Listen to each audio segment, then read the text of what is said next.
तो चलो सिद्ध कीजिए कि दो नॉर्मल सबग्रुप का इंटरसेक्शन एक नॉर्मल सबग्रुप होता है। सिद्ध कीजिए दो नॉर्मल सबग्रुप का इंटरसेक्शन एक नॉर्मल सबग्रुप होता है। सिद्ध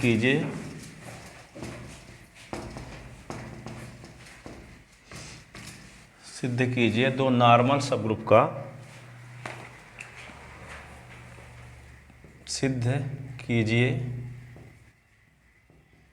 कि दो नॉर्मल सबग्रुप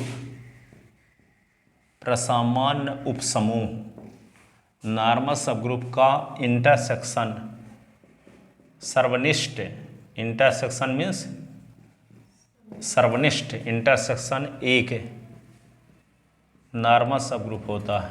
नॉर्मल सबग्रुप होता है। सबग्रुप होता है।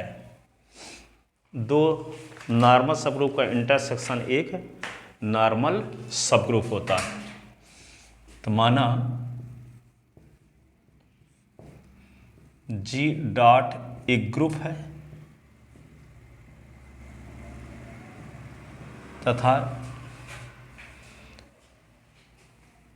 H और K H व K ग्रुप G के दो नॉर्मल सबग्रुप हैं। दो नॉर्मल सबग्रुप हैं।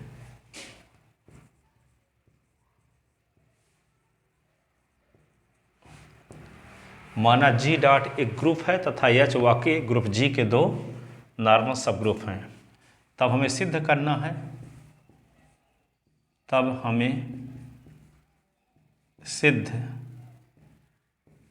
करना है कि H intersection K group G का H इंटरसेक्शन के भी ग्रुप G का नॉर्मल सबग्रुप है। नॉर्मल सबग्रुप है। सबग्रुप है। ठीक है। तो चूंकि H व K ग्रुप G के दो नॉर्मल सबग्रुप हैं। नॉर्मल सबग्रुप हैं। इसलिए H व K ग्रुप G के दो सबग्रुप अवश्य होंगे। दो सबग्रुप अवश्य होंगे। ठीक है। जब नॉर्मल सबग्रुप है तो सबग्रुप अवश्य होंगे। जो हायर सेकेंडरी पास है तो 10वीं अवश्य पास रहा होगा, है ना। तो जब नॉर्मल सबग्रुप हैं तो सबग्रुप अवश्य होंगे। और जब सबग्रुप होंगे तो ग्रुप में डिफाइंड बाउंड्री ऑपरेशन के रिस्पेक्ट H और K स्वयं एक ग्रुप होंगे। ठीक है। इसलिए H व K ग्रुप G में डिफाइंड बाइनरी ऑपरेशन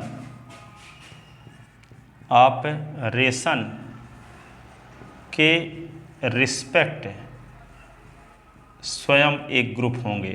स्वयं ग्रुप होंगे। ठीक है। स्वयं ग्रुप होंगे। अर्थात H व K में ग्रुप की सारी प्रॉपर्टी होल्ड होंगी। सारी प्रॉपर्टीज होल्ड होंगी। सारी प्रॉपर्टीज होल्ड होंगी, सभी अभिग्रहितों का पालन होगा, है ना, सारी प्रॉपर्टी होल्ड होंगी। इसलिए तत्समक अवयव का सिद्ध होगा तो ई बिलोंग इन एच और ई बिलोंग इन के। तत्समक अवयव का सिद्ध होगा कि नहीं? चार प्रॉपर्टी में से एक प्रॉपर्टी ये भी ना है, तत्समक अवयव का अस्तित्व। तो ई बिलोंग इन एच और ई बिलोंग इन के। तो ई एक ऐसा एलिमेंट है जो दोनों में है, के में भी है और एच में, और जो दोनों में होता है वही क्या होता है? इंटरसेक्शन में। तो e belong in H, e belong in K, तो इम्प्लाइज क्या होगा? E belong in H intersection K. तो एच इंटरसेक्शन में ई एलिमेंट है, कम से कम एक एलिमेंट है। ऐसा नहीं है कि एच इंटरसेक्शन के इम्प्टी सेट है, ऐसा नहीं है। यही हम दिखाना चाहते थे कि एच इंटरसेक्शन के इम्प्टी सेट नहीं है। ठीक है, इम्प्टी सेट का मतलब उसमें एक भी एलिमेंट ना हो, लेकिन यहाँ एच इंटरसेक्शन के में ई एलिमेंट कंटेन है। इसका मतलब ये हुआ कि एच इंटरसेक्शन तो नॉन इम्प्टी सेट है। क्या है? Non empty set. ठीक है, तो implies H intersection K is not equal to phi यानी empty set. Implies H intersection K एक नॉन इम्प्टी सबसेट है जी का, एक नॉन इम्प्टी सबसेट है जी का। जी का क्या है? एक नॉन इम्प्टी सबसेट है। तो जी का कोई नॉन इम्प्टी सबसेट है, नॉर्मल सबग्रुप कब होता है? जी का कोई non empty subset normal subgroup कब होता है? जब दोनों में वो अवयव पाया जाए। क्या पाया जाए? मतलब जैसे अगर एच में कोई अवयव है तो के में भी पाया जाए। हाँ, और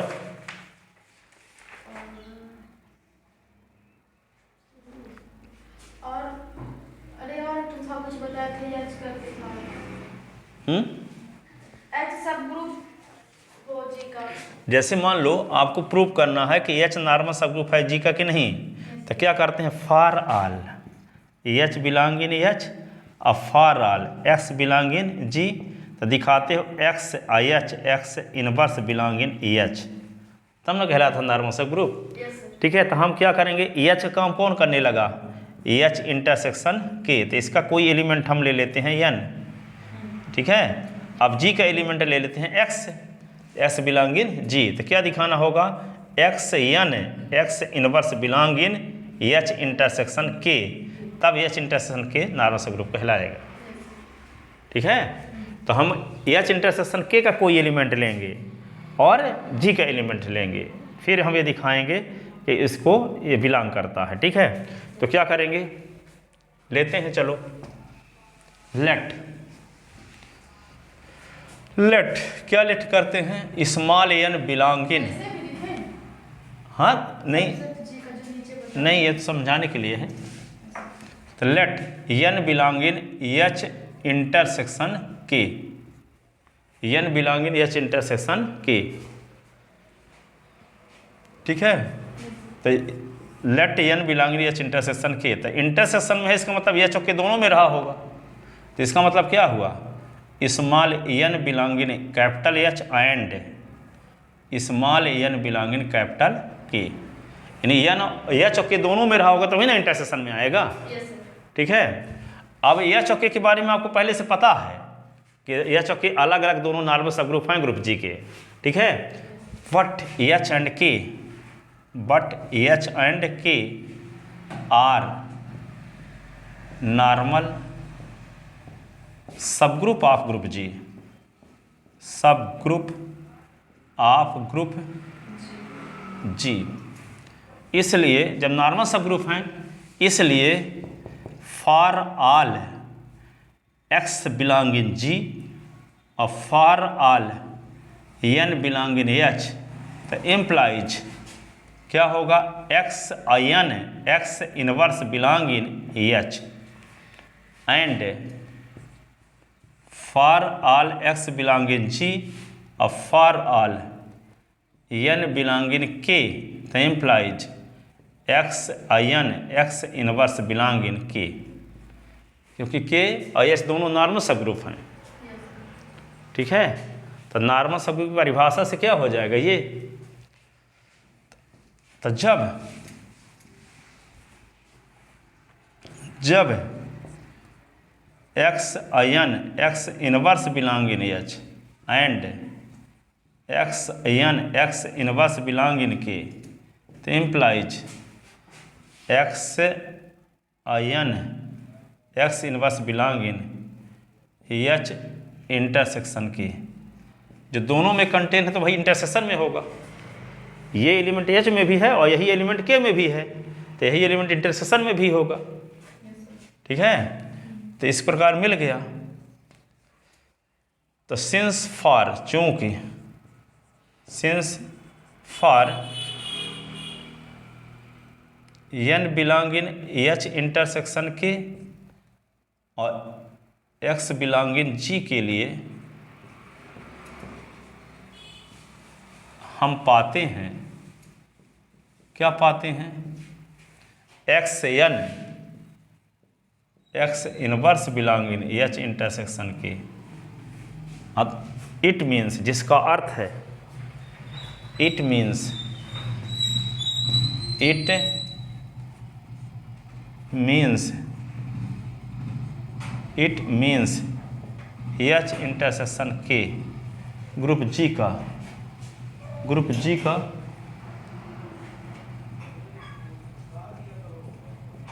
नॉर्मल सब ग्रुप है।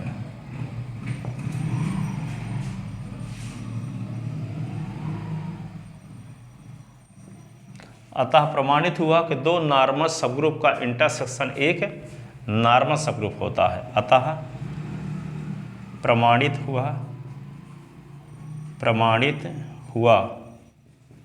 कि दो नॉर्मल सब ग्रुप का, दो नॉर्मल सब ग्रुप का इंटरसेक्शन एक नॉर्मल सब ग्रुप होता है। नॉर्मल सब ग्रुप होता है, एक नॉर्मल सब ग्रुप होता है। दो नॉर्मल सब ग्रुप का इंटरसेक्शन एक होता है, प्रमाणित हो गया। ठीक है, तो नॉर्मल सब ग्रुप पर पहले क्या बताई गई, 4 थ्योरम बताई गई। अब इसको मिला के, है ना, तो इन चारों थ्योरम को तैयार किए रहे ना। अब आता है साइक्लिक ग्रुप। क्या आता है, चक्री समूह।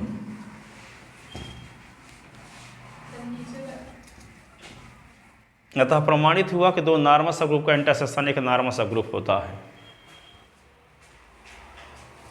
ठीक है, सब ग्रुप के बाद वैसे साइक्लिक ग्रुप किताब में दिया है, पर हम यहाँ पे एमएससी पढ़ा रहे थे तो हमको याद रहा कि सब ग्रुप के बाद नॉर्मल सब ग्रुप है, तो किताब देखे ही नहीं, तो नॉर्मल सब ग्रुप पहले पढ़ा दिए। ठीक है, जबकि सब ग्रुप के बाद साइक्लिक ग्रुप दिया है उसमें किताब में। ठीक है, तो पहले साइक्लिक ग्रुप पढ़ाना चाहिए, बाद में नॉर्मल सब ग्रुप पढ़ाना चाहिए, लेकिन हम पढ़ा दें क्योंकि साइक्लिक ग्रुप कहीं जरूरत नहीं पड़ी। कहीं पढ़ी है क्या, नहीं पढ़ी है। ठीक है, इसलिए कोई याद ही नहीं था कि आप बीएससी वालों को पढ़ा रहे हैं, हमको लगा कि एमएससी प्रीवियस पढ़ा रहे हैं। ठीक है, चलो देखो अब तो यहाँ पे साइक्लिक ग्रुप क्या है। साइक्लिक ग्रुप चक्री समूह, चक्री समूह, चक्री समूह क्या है, साइक्लिक ग्रुप क्या है। साइक्लिक ग्रुप क्या है, देखो अभी परिभाषा बताते हैं, फिर पूछते हैं, अभी फिर लिखेंगे, है ना। तो जैसे G इज इक्वल टू है 1 ओमेगा, यानी 1 ओमेगा ओमेगा स्क्वायर। ठीक है, और दूसरा G इज इक्वल टू क्या है 1 - 1 आयोटा माइनस आयोटा। ये दोनों ग्रुप हैं, ये आपको पता है, लेकिन ये दोनों ग्रुप ऐसे ग्रुप हैं कि इनके सभी जो एलिमेंट हैं इसी ग्रुप के एक एलिमेंट के इंटीग्रल पावर के फॉर्म में लिखे जा सकते हैं। जैसे यहाँ पे G इज इक्वल टू क्या लिख दें, ओमेगा की पावर 1, ओमेगा की पावर 2, ओमेगा की पावर 3। और ओमेगा की पावर 3 की वैल्यू आप जानते न होती है 1, होती है। तो G इज इक्वल टू पूरे एलिमेंट, इसके स्थान पे 1 आ जाएगा, तो पूरे एलिमेंट आ गए कि नहीं आ गए।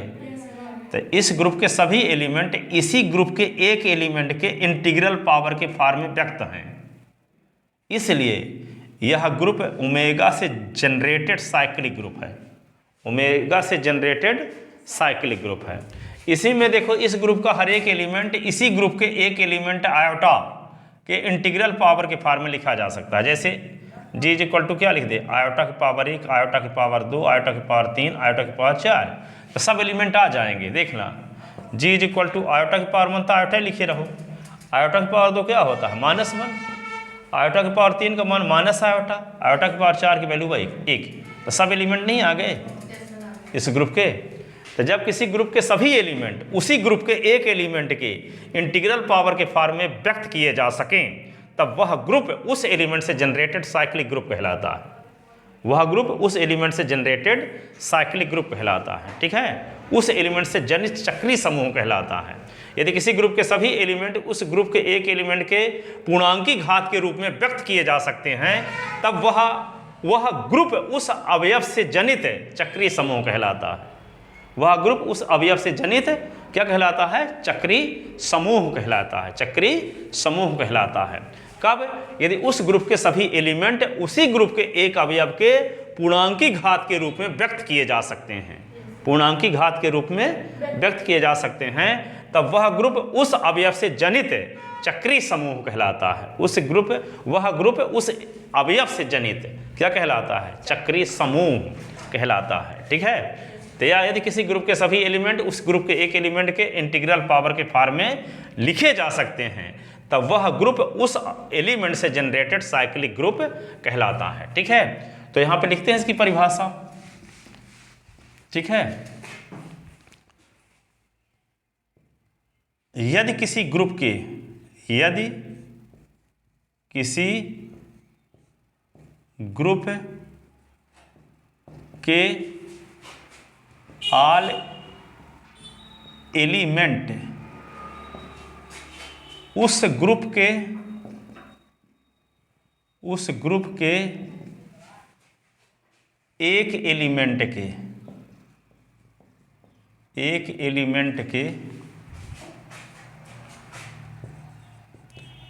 के इंटीग्रल पावर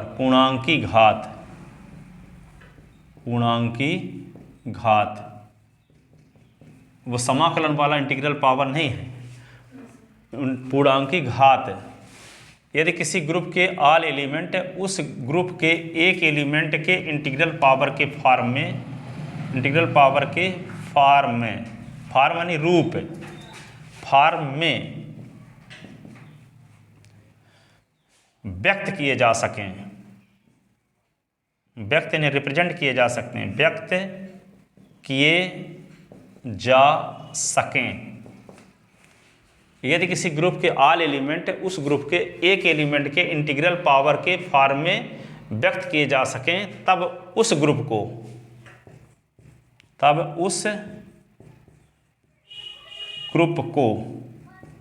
उस एलिमेंट से जनरेटेड साइक्लिक ग्रुप कहते हैं, साइक्लिक ग्रुप कहते हैं।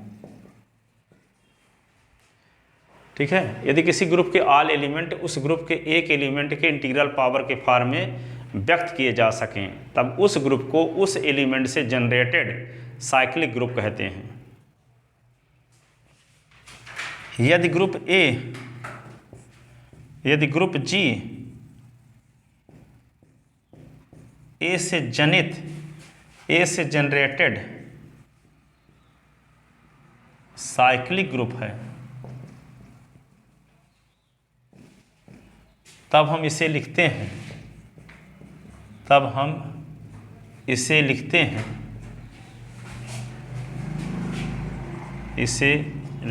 हैं कैसे, G is equal to generated by a is equal to a की power k such that k belong in integer, ऐसे लिख देते हैं। G is generated by a is equal to a की power k such that k belong इन आई, के belong इन आई।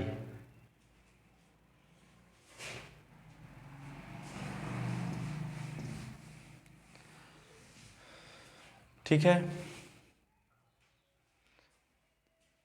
जैसे G is equal to 1 omega, omega square, omega से generated cyclic group है, cyclic group है, क्योंकि इस ग्रुप के ऑल एलिमेंट ओमेगा से जनरेट हो रहे हैं, ओमेगा से जनरेट हो रहे हैं। अर्थात कैसे हो रहे हैं, देखो जी इज इक्वल टू हम ऐसे लिख सकते हैं, ओमेगा की पावर 1, ओमेगा की पावर 2, ओमेगा की पावर 3 बराबर 1 होता ही है, तो सब एलिमेंट आ गए। साथ ही G is equal to 1 minus 1 iota minus iota से जनरेटेड साइक्लिक ग्रुप है, साइक्लिक ग्रुप है, क्योंकि इस ग्रुप के ऑल एलिमेंट आयोटा के इंटीग्रल पावर के फॉर्म में, इंटीग्रल पावर के फॉर्म में लिखे जा सकते हैं,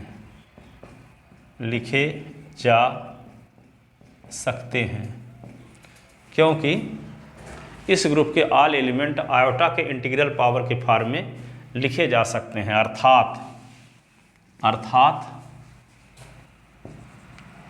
अर्थात जी इज इक्वल टू क्या लिख सकते हैं, आयोटा की पावर 1, आयोटा की पावर 2, आयोटा की पावर 3, आयोटा की पावर 4। तो जी इज इक्वल टू आयोटा का मान तो आयोटा लिखोगे, आयोटा की पावर 2 -1, आयोटा की क्यू की वैल्यू माइनस आयोटा, आयोटा की पावर 4 की वैल्यू 1। सब एलिमेंट आ तो रहे हैं, सब एलिमेंट व्यक्त हो रहे हैं आयोटा के इंटीग्रल पावर के फॉर्म में। तो ये आयोटा से जनरेटेड क्या है, साइक्लिक ग्रुप है। आयोटा से जनरेटेड क्या है, साइक्लिक ग्रुप है। ठीक है, सिद्ध कीजिए, थ्योरम एक देखो, सिद्ध कीजिए each cyclic group is abelian group. प्रत्येक चक्रीय समूह आबेली समूह होता है। सिद्ध कीजिए each cyclic group abelian group होता है। सिद्ध कीजिए each cyclic group abelian group होता है।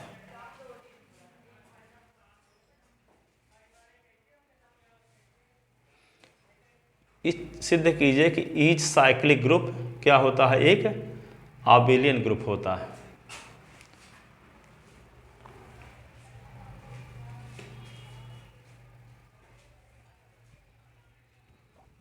लिख लिए, थ्योरम लिखते हैं। सिद्ध कीजिए,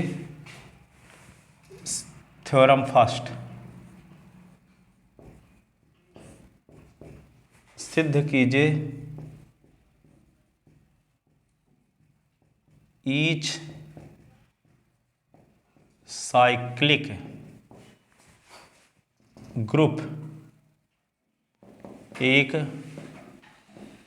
आबेलियन ग्रुप होता है। ईच साइक्लिक ग्रुप एक आबेलियन ग्रुप होता है। इसका मतलब क्या है, उस ग्रुप में G5 प्रॉपर्टी भी होल्ड होगी। यदि किसी ग्रुप में G5 प्रॉपर्टी होल्ड हो जाती है तो उस ग्रुप का नाम क्या हो जाता है, आबेलियन ग्रुप। जानते हो ना, यदि किसी ग्रुप में क्या हो, G5 प्रॉपर्टी भी होल्ड हो जाए, G5 प्रॉपर्टी का मतलब कॉम्पिटेटिव लॉ होल्ड हो जाए, तो वह ग्रुप क्या कहलाता है, आबेलियन ग्रुप। ठीक है, तो माना प्रूफ देखते हैं इसका। माना G A से जनरेटेड साइक्लिक ग्रुप है। अर्थात कैसे लिखेंगे इसको, G is equal to generated by A is equal to A की power K such that K belonging integer. मान लेते हैं कि G के सभी अवयव A के पूर्णांक की घात के रूप में लिखे जा सकते हैं, तो क्या बोलेंगे, G A से जनरेटेड साइक्लिक ग्रुप है। ठीक है, तब हमें सिद्ध करना है कि ग्रुप G, तब हमें सिद्ध करना है कि group G, cyclic group G, cyclic group G एक आबेलियन ग्रुप है, एक आबेलियन ग्रुप है। साइक्लिक ग्रुप G एक आबेलियन ग्रुप है। ठीक है, तो आबेलियन ग्रुप G को आबेलियन ग्रुप, साइक्लिक ग्रुप G को आबेलियन ग्रुप सिद्ध करने के लिए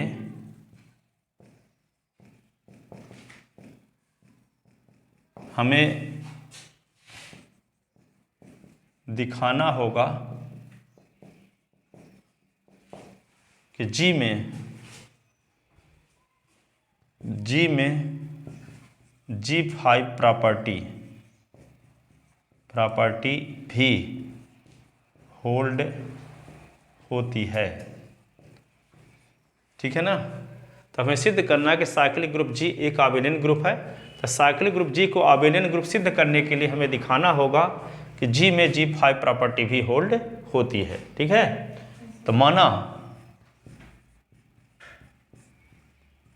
G1 और G2 साइक्लिक ग्रुप G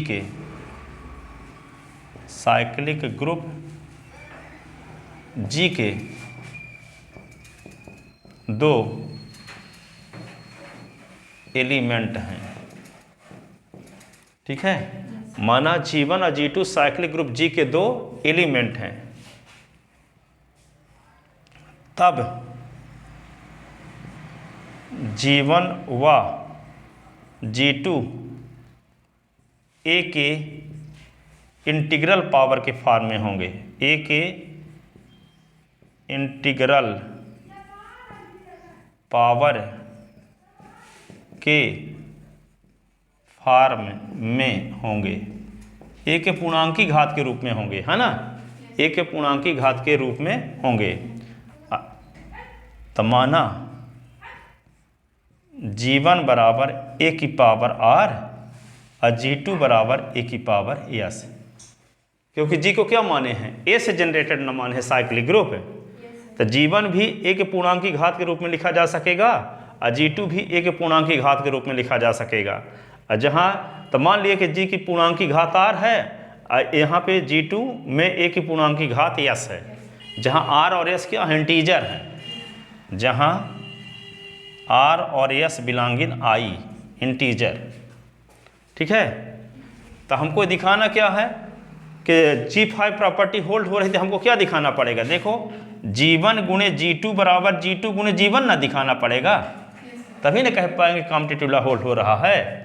तो हम G1 गुणे G2 पर विचार करते हैं, G1 गुणे G2 पर। तो G1 गुणे G2 पर जब विचार करते हैं तो क्या पाते हैं, यहाँ लिखो वी सी दैट हम देखते हैं G1 गुणे G2 का मान निकाल के देखते हैं। तो G1 का नाम, G का पूरा नाम क्या है, A की पावर R, और G2 का A की पावर S। तो आधार समान होने पर घात क्या होती है, जुड़ती है, घात जुड़ती है। तो A की पावर R प्लस S, और R S पूर्णांक संख्याएं हैं, तो पूर्णांक संख्याएं प्लस के सापेक्ष क्रम विनिमय नियम का पालन करती हैं, तीसरी चौथी क्लास में पढ़े हो। ये पूर्णांक संख्याएं ना हैं, तो चाहे R और S जोड़ो चाहे S और R जोड़ो, दोनों का मान समान रहेगा। चाहे 2 और 3 जोड़ो तो 5 आएगा, और 3 और 2 जोड़ो तब भी 5 रहेगा। तो इसी को हम क्या लिख सकते हैं, A की पावर S इसी को क्या लिख सकते हैं, S plus R. R plus S को हम क्या लिख सकते हैं, ए की पावर एस प्लस आर। हाँ, जहाँ आर प्लस एस वहाँ एस प्लस आर लिखा जा सकता है, क्योंकि पूर्णांक संख्याएं प्लस के सापेक्ष क्रम विनिमय नियम का पालन करती हैं। तो क्या लिखोगे अब, ए की पावर एस और ए की पावर आर लिख सकते हो इसी को, क्योंकि एक फार्मूला पढ़े, ए की पावर एम प्लस एन जब रहता है तो ए की पावर एम गुणे ए की पावर एन हो जाता है। ठीक है, और ए की पावर एस किसकी वैल्यू है, G2 की, और ए की पावर आर किसकी वैल्यू है, G1 की। तो यहाँ क्या लिख दें, G2 इंटू G1। तो किसका मान निकाल रहे थे, G1 इंटू G2 का, तो आ क्या गया, तो इंटू G1। ठीक है, इस प्रकार साइक्लिक ग्रुप G में G5 प्रॉपर्टी भी होल्ड होती है। इस प्रकार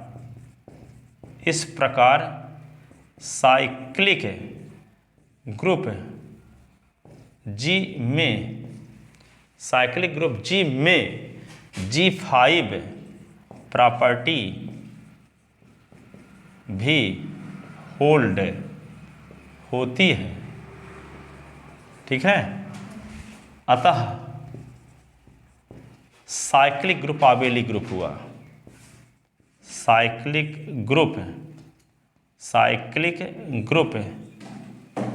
G आबेलियन ग्रुप हुआ, आबेलियन ग्रुप हुआ। इस प्रकार प्रमाणित हुआ, इस प्रकार प्रमाणित हुआ कि ईच साइक्लिक ग्रुप एक आबेलियन ग्रुप होता है, एक आबेलियन ग्रुप होता है। इस साइक्लिक ग्रुप क्या होता है, एक आबेलियन ग्रुप होता है।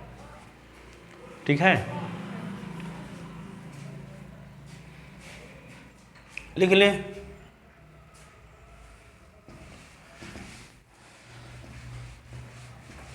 कितने बज गए, 10 मिनट बाकी है, 20 हैं। कितने, 20, 9:20। तो ठीक है, हो गया, अब जाओ, कल 3 थ्योरम और बताएंगे इसकी।